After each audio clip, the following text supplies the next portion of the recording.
Kevin's over here installing some coilovers on this Honda Civic SI. Kevin, how's it going? He's over here installing some Godspeed coilovers on the SI. He's gonna have some spicy fitment when he's done with it. So right now he's just removing all the old hardware. Starting with the rear. So he's already got the strut and spring out, so then he can throw in the rear. And we'll be able to move on to the front. So normally I don't know what a lot of people do, or I know what a lot of people do with coilovers. Some people will take them and they'll just install them. But what Kevin likes to do is he has a process in which he'll measure it out before he installs it, so he doesn't actually have to do that much adjusting once it's on the car. So that's pretty sick. And then over here we have the wheels that are actually going on this car. Ooh, look at that. That's nice. That's a good looking wheel right there. So those wheels are going on this SI. So that'll be pretty sick. All right, so for reference, that's the stock spring. Solid 3-inch difference. That's pretty insane. Out the box. So this thing's gonna be slammed. All right, so we got the rear strut getting ready to go in. I don't know if that's right, bro. What did the instructions say? In our YouTube video. All right, so Kevin has thrown in the shock. And so what he's doing right now is he's just tightening up things just loosely. And then what he'll do is he'll go to the top in the trunk and he'll tighten it down up there. And you just want to make sure that you have this rubber piece on the top and on the bottom so you don't have any knocking or any weird sounds. See, he's already got it in the arm. Got the spring in, got the spring adjustment right there for your preload. And then he's got it here, the adjustment for the ride height. So he's just jacking the knuckle up.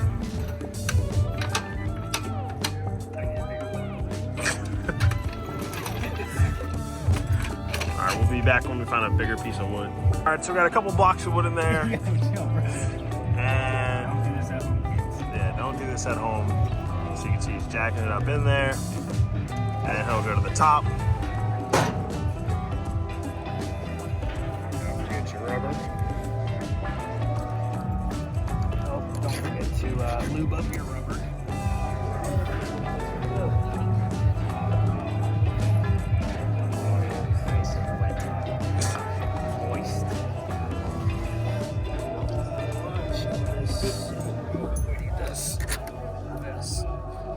Rubber slides right on there.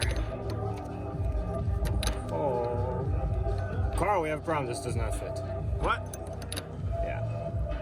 It does not fit. Oh, because there's a new one that came with it. Got the right part. Slide right on there. And we gotta get the right nut. And while Kevin is back here doing the coils, Junior's up here getting ready to polish. Oh God. Oh my God. Oh Junior's God. getting ready to polish the headlights so they'll have a nice shine to them.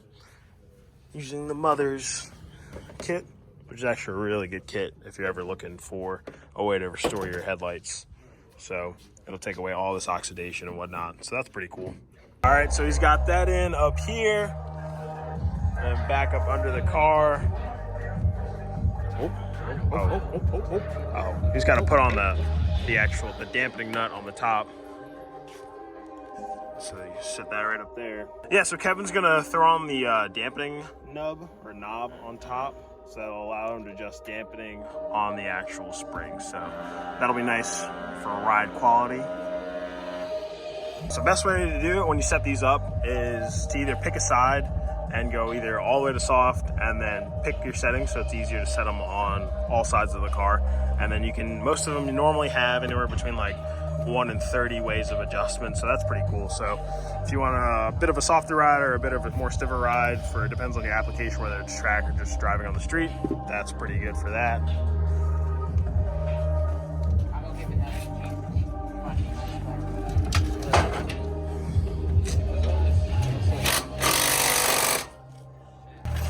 be able to throw a wheel on here, and we'll actually be able to see. So one thing you can do when you put a wheel on, you're trying to test fit like for your height and whatnot, you can actually put a wheel on and jack it up until you get a little bit of resistance so you can actually see the ride height if you don't want to put the car on the ground. That's one little trick you can use. But as you can see, where it sits right now, if we throw a wheel on there, I think we're gonna have probably about like that much room, maybe. Like if we threw a wheel on there right now just to see where it sits.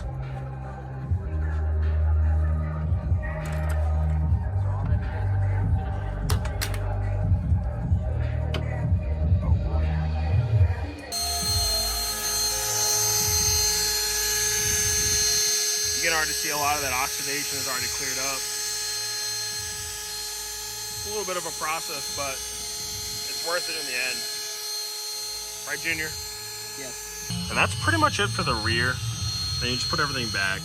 For the sway bar, it's easier if you unbolt both sides when you're trying to get it. If you do one side, do the other side, then do your sway bar. It'll be much easier for you because you have adjusted the right height. All right, so I got the driver's side front coilover in, adjusted it so that it's sitting with the sway bar.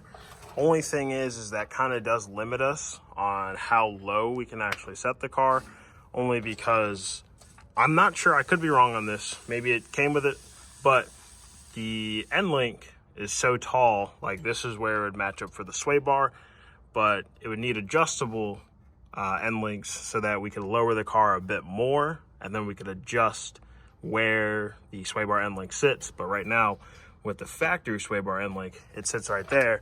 So we have quite a bit of space right now. I think I just threw a wheel on and it was about 4 inches, maybe 3.5, 4 inches between wheel and fender. But obviously that'll close the gap once the weight of the car is actually on it, which I think it'll probably close it up a little bit, probably around to like there. But I know they want to go a little bit lower because they want to have more of like a flush fitment. So that's one thing we'll have to look at. The other thing is it does have a bit of camber adjustment right here, since this hole is slotted at the top, so that you do have room to kind of go back and forth with camber, however you want to play with that. But it's in there. It's pretty simple, especially when you have like a whole one-piece setup. You just pop out the old one, put in the new one. So easiest thing to do is put the coilover in, get the hat up top, and then just kind of lightly tighten the bolts just so it holds the coilover in and it's sitting in place. And then you can do everything else, get your brake lines, everything in there correctly.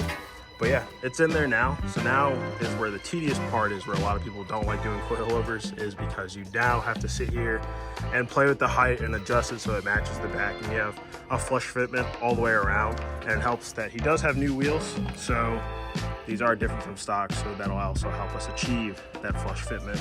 So yeah, just a little bit of playing around with them, figuring it out. But the end link is something we are gonna have to figure out. He's definitely gonna need adjustable end links to go lower for the sway bar. Until then, he could either run it like this, or he could run no sway bar, which I don't recommend. So it'd be better to just run it like this, and then get adjustable ones, and then adjust the height after, once you have end links that you can adjust with your sway bar and for your ride height. Now Kevin and I have gone through and adjusted the height about 3 times. So now this should be money. I didn't show you guys the other parts because that's pretty boring, but you got it all around. Got the new lug nuts on there as well. We're gonna throw this one on, we'll lower it down. Hopefully this should be it. Ooh, she's hot, boy, she's hot. It's looking pretty good.